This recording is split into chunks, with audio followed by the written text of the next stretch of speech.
Le docteur Pierre Souvé est président de Santé Environnement de France, un réseau de 2500 médecins français. Ces médecins militants alertent les citoyens sur les substances qui nous empoisonnent. L'une d'entre elles les inquiète de plus en plus, c'est l'aluminium. L'aluminium, il n'y en a pas dans l'organisme. C'est quelque chose qu'on apporte et qui est toxique, qui est très toxique. Et puis 200 perturbations biologiques de l'aluminium. Et c'est incroyable, on en trouve quasiment partout. Donc alerter les populations sur la toxicité de l'aluminium, ça me paraît important. C'est un produit inutile. Et là où on peut l'empêcher, je ne vois pas pourquoi on ne le ferait pas. Pour nous faire découvrir à quel point l'aluminium envahit tous les domaines de notre vie quotidienne, le docteur Souvé nous emmène dans ce pavillon de Saint-Victoret, dans les Bouches-du-Rhône. C'est ici que vivent Audrey, Jérôme et leur petit Raphaël. Ce jeune couple est soucieux de vivre sainement. Ça va ? Pour apprendre à déceler la présence d'aluminium, ils ont accepté de se soumettre à l'expertise du docteur Souvé. Allez-y, rentrez. Merci Audrey. On est meilleur à l'intérieur. Bon, là on est dans la cuisine, on va commencer par la cuisine. Hein? Bon, Jérôme, vous êtes au courant un petit peu de ce qui se passe avec l'aluminium? Vous savez qu'on peut en trouver là. Qu'est-ce que je vois là? Une tarte avec un papier alu. Alors normalement, là, ça ne risque rien. Par contre, quand on met le papier au contact d'aliments acides, les fameuses les papillotes, les comités du citron, à ce moment-là, les aliments acides de la forte chaleur peuvent faire transvaser du produit qui contient l'aluminium vers l'aliment. Bon Audrey, je peux regarder dans votre placard? Bien sûr. Allez. Oui. Alors, du pain de mie. Donc, tous les produits industriels, pain, viennoiserie, souvent contiennent donc de l'aluminium qui sert de levant, permet au pain de mieux lever. Tiens, du pain industriel. Pareil. Vous avez des biscuits un petit peu? Oui, tiens. Un joli 4/4. Très très bien, ben, dites-moi. Hein. Voilà. Ah, il y en a vraiment, c'est caché partout. Hein. Donc en fait, plus on achète industriel et moins c'est de toute bon. façon. Donc en fait, dans votre armoire, il y a beaucoup de choses qui contiennent de l'aluminium. D'accord, et on ne le savait pas. Et on ne le sait pas forcément en effet. Voilà, je vous laisse ranger après. Hein, Merci. parce que je n'arriverai pas à ranger correctement. Voilà, parce que c'est pas fini. D'accord. Le cauchemar continue. Non, j'exagère. Direction la salle de bain, où l'aluminium se cache aussi dans les produits les plus courants. Bon, Audrey, c'est votre petit monde, là, sort. Alors ça. C'est ça. Hein, c'est votre petit Notre monde. petite Alors, salle de bain. on va regarder où est-ce qu'il peut y avoir de l'aluminium. Ah ben tiens, dans les dentifrices, il y a certains dentifrices qui en contiennent. Ah. Un élément intéressant. Ça, qu'est-ce que c'est? Coloration pour les cheveux. Bien sûr, dans les après-shampoings et dans les teintures capillaires, certains peuvent aussi contenir de l'aluminium. Donc là, on se retrouve avec des problèmes d'absorption cutanée très importants. Dans la trousse, permettez. Oui. Alors, ça c'est le... Comment on appelle ça? Fard à paupières. Le fard à paupières. Là aussi, il peut y avoir de l'aluminium. Le vernis à ongles, il peut là aussi y avoir de l'aluminium. Alors les crèmes, certaines aussi en contiennent. Hein, puisque c'est en fait anti-agglomérant, donc ça permet d'éviter que... Ça permet une certaine fluidité de la crème. Ah, d'accord. Donc dans certaines crèmes, notamment après soleil. Et d'ailleurs là, Oui. qu'est-ce que je Nous repère?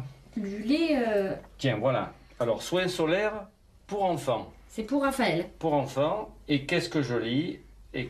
Après, Aqua, vous savez qu'Aqua CO, c'est toujours en premier. Alumina. Donc, il y a de l'aluminium pour votre crème pour enfants. Dire qu'on en a mis tout l'été à notre petit Raphaël. Eh oui, donc je crois qu'il faut bien regarder les étiquettes, ça peut... Depuis quelques années, des scientifiques s'inquiètent. L'aluminium est neurotoxique. Il multiplierait par 2 les risques d'Alzheimer. Et nous en consommons de trop grandes quantités à notre insu. C'est dans cette université de Cornwall que Chris Exley étudie la toxicité de l'aluminium. En 20 ans de recherche, il en a trouvé des quantités importantes dans nos produits de consommation courante. Ok, on va mesurer un de ces produits. Voyez, l'emballage est en aluminium. La boîte est en aluminium. Sa dernière découverte, c'est le lait infantile, un aliment soi-disant très contrôlé par les autorités sanitaires. Pendant un an, il a analysé les 8 poudres de lait les plus vendues en Grande-Bretagne. Pour mesurer l'aluminium, Chris Exley a utilisé cette machine ultra précise. Nous sommes en capacité de mesurer l'aluminium à des taux vraiment très très bas. À sa grande surprise, Chris Exley a trouvé des taux très élevés d'aluminium dans les poudres de lait, de 0,4 à 0,63 mg d'aluminium par litre, entre 2 et 3 fois plus que la limite dans l'eau du robinet.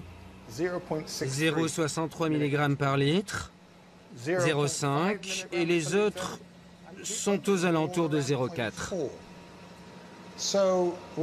Rappelez-vous, le taux autorisé dans l'eau du robinet, c'est 0,2 mg par litre. Pour moi, l'aluminium dans les préparations infantiles est un scandale.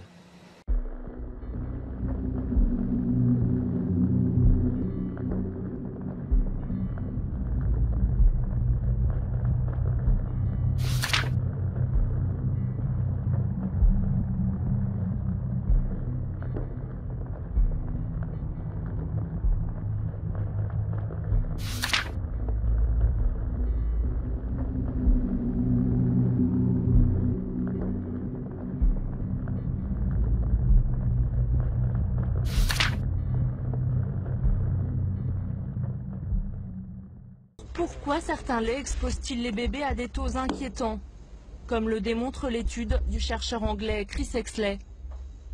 C'est récent votre étude là? Oui, 2010. Oui, donc il va falloir qu'on envoie... Tenez, je l'ai là.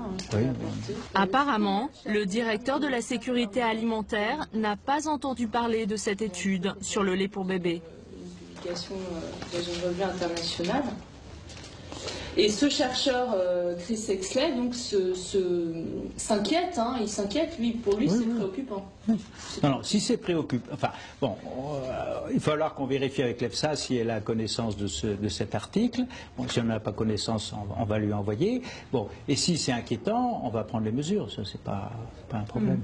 En tout cas, aujourd'hui, les industriels ne sont pas tenus de limiter la quantité d'aluminium présente dans les préparations de lait infantile. Pour des risques plus avérés, plus graves, comme l'arsenic et des choses comme ça, là il y a des normes. Mais pas pour l'aluminium. Pas pour l'aluminium.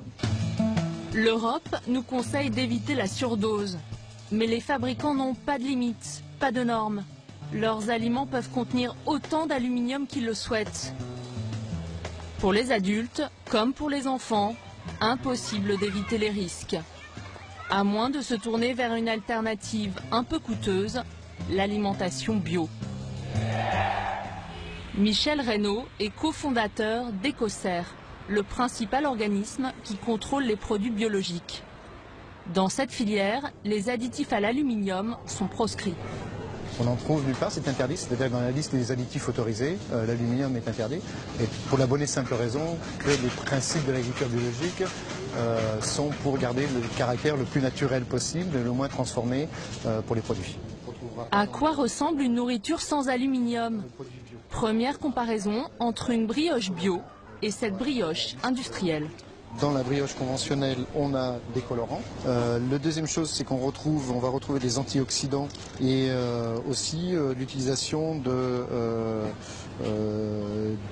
d'arômes et de protéines de lait qu'on ne retrouve pas, par exemple, dans la brioche bio. On a ici des arômes, mais qui sont des arômes naturels et qui, plus est, proviennent de l'agriculture biologique. Sans antioxydants, les gâteaux bio se conservent moins longtemps. Et sans colorant, le pain de mie n'a plus la même blancheur que ce pain industriel. On voit déjà les différences de couleurs. Les additifs là aussi peuvent être utilisés, notamment dans le cas du conventionnel pour un blanchiment. Donc d'avoir un pain blanc, on voit très bien la différence entre les deux. Donc de blanchir à outrance, on voit pas d'intérêt, à part de conditionner le consommateur et de lui dire qu'un pain de mie, ça doit être blanc.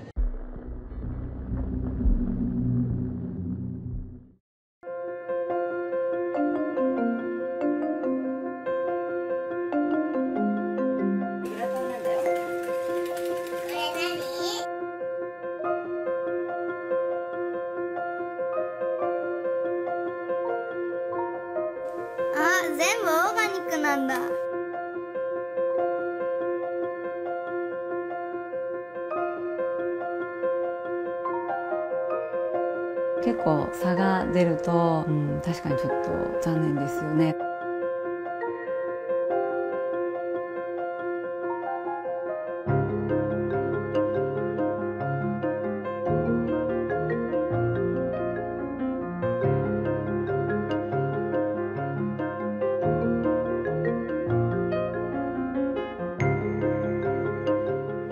薬が体に入ってるっていうのはあまり子供を持つ親としてはあってほしくないことだと思います。